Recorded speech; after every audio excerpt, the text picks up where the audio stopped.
Hi, everyone.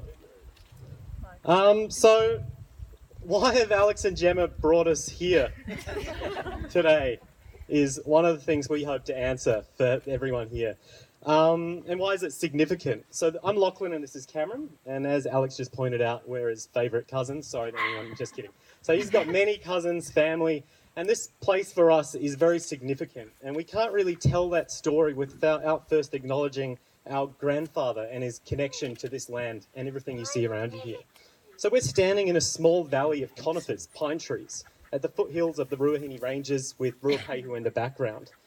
And this is the centre of Alex's universe.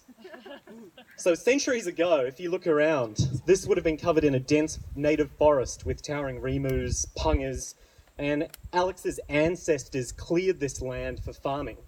And since then, the land has cared for them, and the people who live here have responded by caring back. And what you see around you is called the Ian McKean Pinetum, and it was our grandfather's life work. But it's about many lives actually chained together and through the care and love of this landscape that you see. And what's great about this universe is that it's always changing and expanding, just like a family does as well. So, we'd like to talk today just a little bit about Alex's universe. We were humbled and terrified this morning when two of our aunties, Janet and Liz, asked us over breakfast to speak about the importance of this land. A little bit of pressure. We'd like you to just kind of look around you and realize that this forest is not native or natural, and it did not happen by accident. This is a forest of love and care that one man had for nature, and it's the largest variety of conifers in one place on Earth. So it's quite a special place. Each tree was planted by hand by Alex's grandfather, every tree you see around us, and the seeds came from all over the world, often smuggled across international borders. From Japan, the Americas, Europe, and Grandpa had many co-conspirators. Perhaps there are a few here among us today. He once called our mother and asked that she visit a botanical garden in Australia, giving her detailed instructions for how to identify and harvest the seeds in secret of a certain type of conifer species. And there are stories of Grandpa smuggling seeds through customs in secret compartments sewn into his socks even. And one of the rarest conifers here was sent from China by a citizen who claimed that if he'd been caught, he could have been killed for mailing them. And when the seeds finally arrived, Grandpa, supposedly, who was a quiet introvert, kissed the packages. And someone said that this may have been the most excited he'd ever been. So we asked Janet and Liz to speak a little bit about who Grandpa was. They said he was a humble man who engaged in his passion with no expectations of recognition, no sense of anything other than growing and nurturing his plants. Growing and nurturing. You can feel it around us. This landscape is only possible through decades of love and care. Grandpa is no longer with us, but his call of care has been answered by Alex and Gemma. They and a team of people have spent months trimming and tending and nurturing this landscape around us, specifically for today. We'd like to particularly acknowledge one of the workers who came with them, called Bruce, who did a lot of this work. I asked him what it was like taking care of the Pinetum, and he said very simply, it's not easy, but it's good. Grandpa was a farmer, but as you can see around us, there was a lot more to him.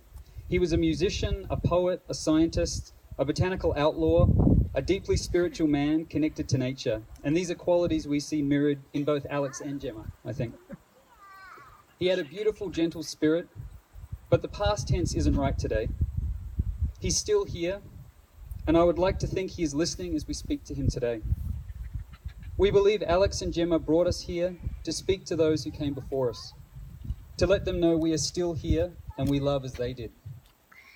Grandpa, we miss you. We know you are here today in these trees and in this land.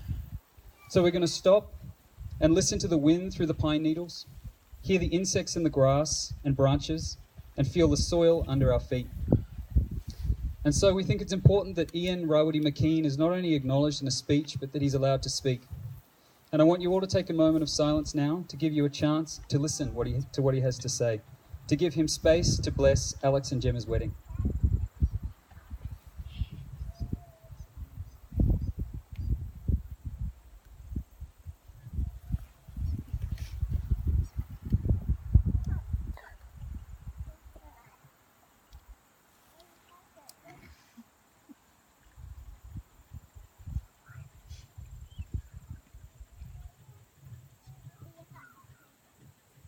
Alex and Gemma's universes expand in a meaningful way today, and we are all part of those universes. The arms around this land grow bigger and stronger as more links are added to the chain. Everyone being here today is honouring that tradition of care by standing here with Alex and Gemma among these trees. This is not about one man's life work, but many lives, about family and the land that binds them. We are in an impossible garden of plants far from their native homelands, who thrived here because of love. Against all odds, against the wind and the rain, over generations, through crisis, upheavals, they live on because of care. Like all types of work that matter, it's not easy, but it's good. Thank you.